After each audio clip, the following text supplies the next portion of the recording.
Omnivision has announced a new 1-inch type 50 megapixel sensor that'll be featured in smartphones next year. And a lot of people are talking about what the future of smartphone cameras will look like. Are we going to go deeply down the rabbit hole of HDR hell? Are we going to ever be able to produce cinema level video on our smartphones? Omnivision seems to think so. If you didn't know, there are primarily 3 manufacturers of smartphone camera sensors in the world.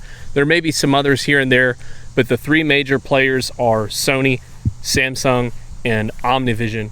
A lot of smartphones have opted for Sony sensors over the years, but Omnivision is claiming that they're going to have one of the most powerful 1-inch type sensors in the coming year. This camera sensor is supposed to boast 180 frames per second capture.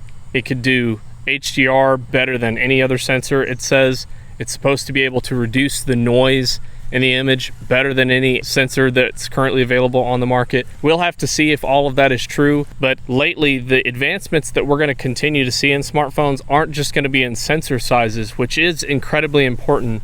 A lot of the best smartphones right now, bar none, they're the cameras that have the biggest sensors. There are some other things that go into it, like the optics and how you do the processing of the colors, but overwhelmingly the sensor size is really going to play a role in what level of output is possible out of the sensor. Some of the advancements that we're seeing lately is actually, I'm going to dumb it down, but basically smartphone sensors, or any sensor really, is able to record basically 2 images simultaneously at 2 different exposure levels, and then they can take this image and combine it into one and get an image where you have data in the brights, data in the darks, and you have a very well exposed photo or video. This is basically how HDR works, although there's a handful of different ways you can actually do that. But Omnivision is promising a 3-channel HDR, and if I'm understanding that correctly, it's basically that it's going to be able to simultaneously record a higher exposure, a medium exposure, and a lower exposure, so that you have detail in all the various exposure levels of the image. So as you're seeing me walk in and out of shadows, you have dark spots and bright spots. Well, basically it would be simultaneously recording the dark spots with a different exposure and the bright spots in a different exposure, and then in processing it would be putting those together to get a more evenly lit subject.